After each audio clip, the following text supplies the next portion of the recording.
भारत वित्तीय मार्केट में जो बड़ी करेक्शन आई उसके बाद पिछले कुछ दिनों में जो रिकवरी आई, अब अमेरिकी मार्केट की मंदी की आशंका के बीच में भी आज भारतीय मार्केट ने जिस तरीके से शानदार रिकवरी दिखाई और अब डे हाई पर आकर हम खड़े हो गए 22,500 पर। ये सब क्या सिग्नल दे रहा है, इस पर बात करेंगे।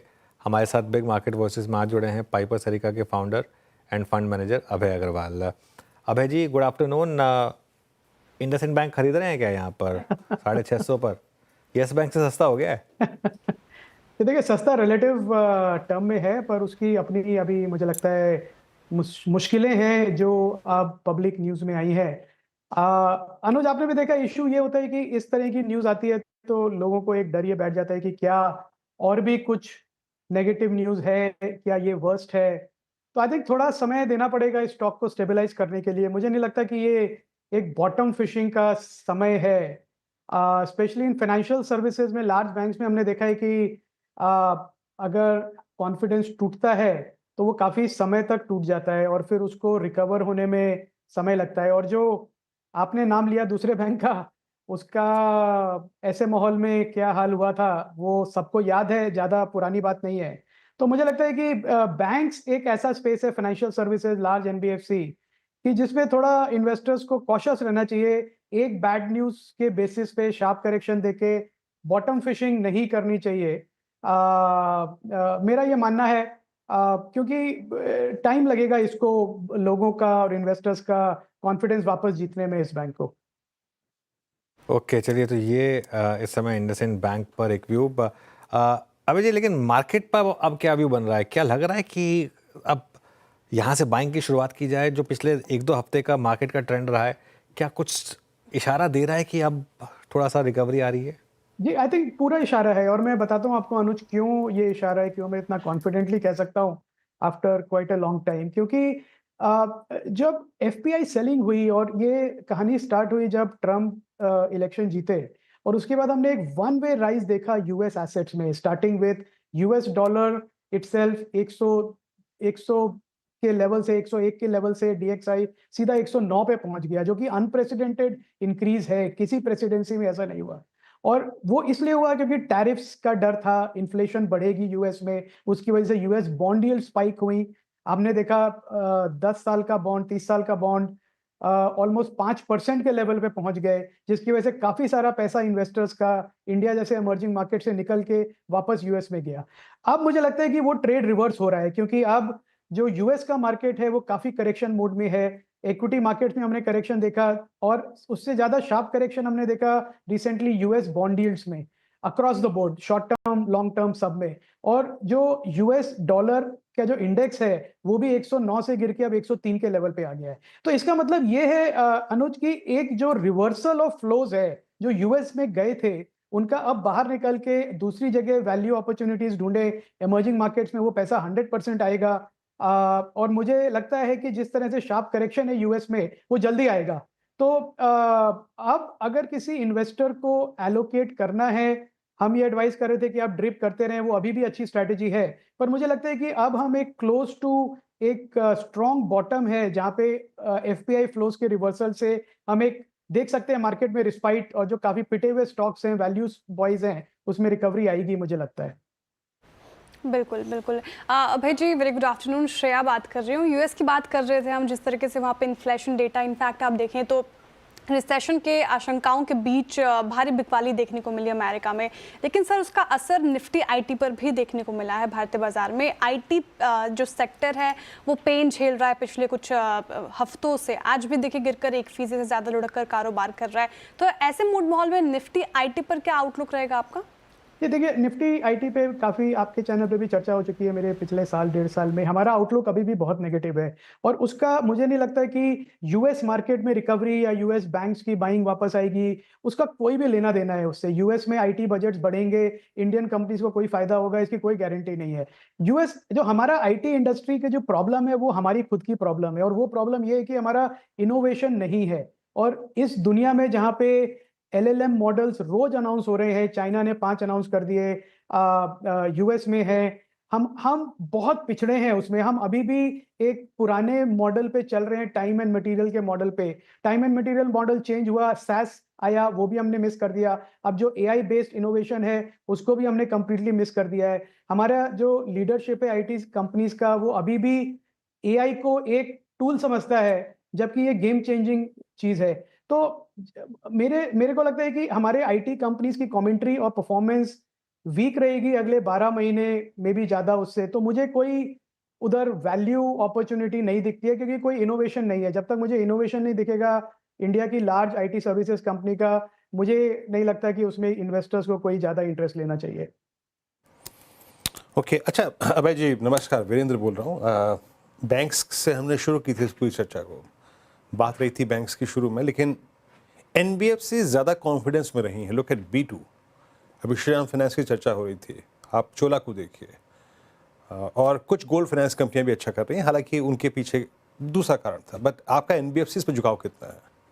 ये अब पॉजिटिव हो रहा है बैंक्स पे भी और NBFCs पे भी। काफी 1.5 साल हम अंडरवेट थे, पर अब हम जो देख रहे हैं, दो चीजें हुई हैं इसमें वीरेंद्र। एक तो जो वैल्यूएशन है वो काफी डाउनवर्ड एडजस्ट हुई है। काफी NBFCs और बैंक्स में हमने 50% का करेक्शन देखा है, स्पेशली छोटे बैंक्स में। और काफी बैंक्स और NBFCs हैं जो कि अब बुक वैल्यू के नीचे ट्रेड कर रही हैं। और उसका कारण ये है कि because of regulatory requirement Virendra जो टाइट हुए हैं, प्रोविजनिंग काफी हाई रही पिछले क्वार्टर में।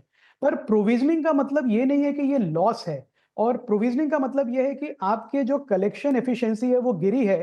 तो आपके जो डेज पर ड्यू है, 30 days, 60 days, 90 days, 120 days across the board, वो बड़े हैं, और उसकी वजह से आपको प्रोविजनिंग करनी पड़ रही है। पर इसमें ये काफी ऐसे डिफॉल्टर्स हैं जो विलफुल डिफॉल्टर नहीं है। कैश नहीं था हाथ में तो नहीं दे पाए। तो मुझे लगता है कि जो अब हम असेस कर रहे हैं, एक ग्रीन शूट्स है कि जो पैसा वापस आ रहा है NBFCs पे के पास, छोटे बैंक्स के पास, तो उसका जो इम्पैक्ट है वो अब इस क्वार्टर की अर्निंग्स में दिखेगा हमें। मुझे लगता है प्रोविजनिंग भी कम होगी, हो सकता है थोड़े राइट बैक्स भी हों, तो और वैल्यूएशन भी बहुत अट्रैक्टिव है। तो छोटे, मैं ये एडवाइस करूंगा कि मिड साइज बैंक्स और मिड साइज NBFCs पे फोकस करें तो ज्यादा अच्छा है। लार्ज बैंक्स अभी भी वैल्यूएशन वाइज इतने करेक्ट नहीं है। इंडसइंड की बात छोड़ दीजिए, उसकी बात आज करना ठीक नहीं है मुझे लगता है। अरे उसकी बात आज नहीं करेंगे तो कब करेंगे? उसकी तो बात आज करेंगे। आप कह रहे हैं उसकी बात आज मत करिए, आज तो उसी की बात करने का दिन है। बाकी दिन तो वैसे ही इंडसइंड बैंक में, और क्या मतलब। वो बात भी ठीक है चलिए आपकी अनुज। हाँ, नहीं, ठीक है, चलिए खैर BSE की बात करते हैं, बॉम्बे स्टॉक एक्सचेंज। पूरा का पूरा पैक एक्चुअली, BSE, CDSL, ये जितने भी शेयर्स थे जिन्होंने पिछले साल ज़बरदस्त रैली दिखाई थी, अब सब के सब 40 से 50% करेक्ट हो चुके हैं अपने हाई से। BSE इतना नहीं करेक्ट हुआ है, लेकिन फिर भी करेक्ट तो हुआ है। यहाँ पर आपका क्या व्यू बन रहा है अब?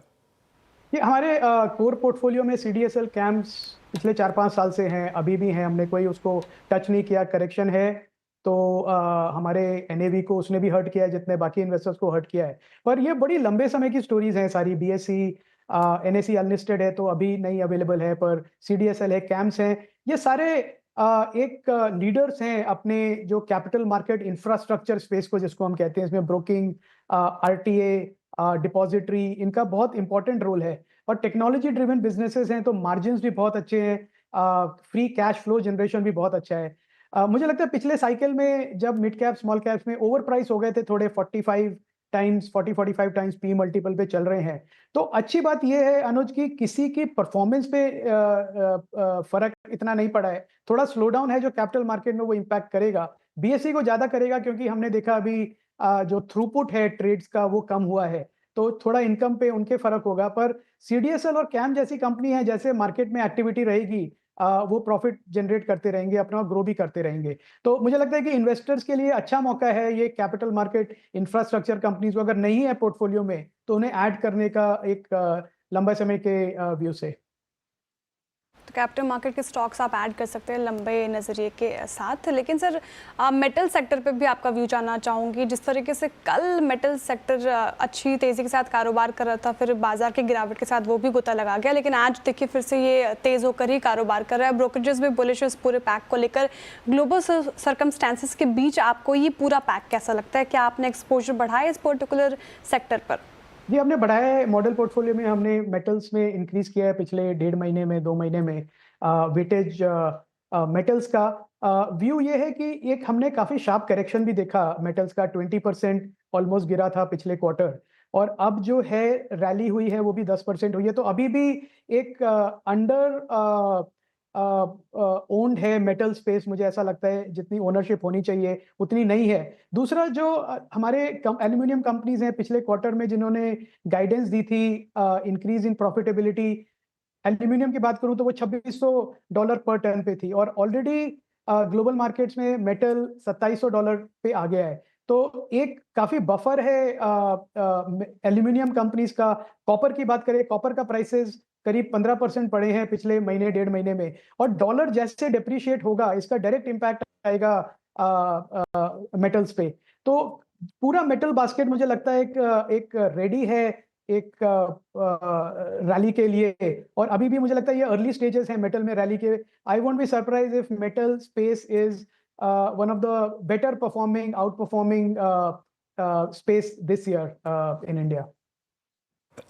ओके, मेटल्स की बात करी यहाँ पे। अच्छा, एक स्क्रिप्ट और जो आपकी पिछली बातचीत हमारे से हुई और इस बातचीत तक जो थोड़ी सी परेशान नज़र आ रही है बास्केट, वो है ऑटो। आई मीन आपने एमएनएम को देखा और एक सुगबुगाहट, एक 2 शोरूम खुलने की सुगबुगाहट जो है, अब इनफैक्ट वो सत्य भी है अब मुंबई और दिल्ली में। तो टेस्ला की जो शिवरिंग है बाकी ऑटो कंपनियों पर जो नज़र आई, उसमें आप लोगों ने कुछ पिक किया या फिर अभी अवॉइड कर रहे हैं आप?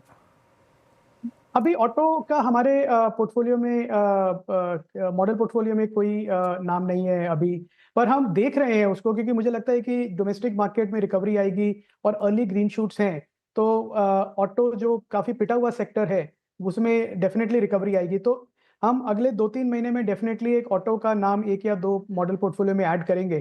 और मुझे लगता है कि जो एक इंटरनेशनल प्लेयर इंडिया आ रहा है, अनाउंस कर रहा है, वो एक एक्नॉलेजमेंट है कि इंडिया इतना डीप और बड़ा मार्केट हो गया है कि उनको भी अब आना पड़ेगा। तो ये एक अच्छा साइन है सारे प्लेयर्स के लिए। ये मतलब इतना छोटा मार्केट नहीं है हमारा कि एक बड़ा प्लेयर आ गया तो बाकी सबको नुकसान आ जाएगा।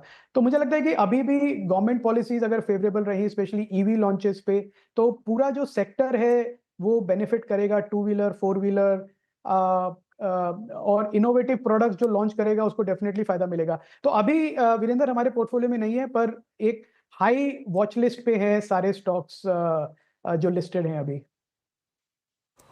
चलिए अभय जी, बहुत बहुत शुक्रिया, आप इस कार्यक्रम में शामिल हुए, सभी सेक्टर्स पे, स्टॉक्स पे अपनी टिप्पणी रखी आपने, बहुत बहुत शुक्रिया।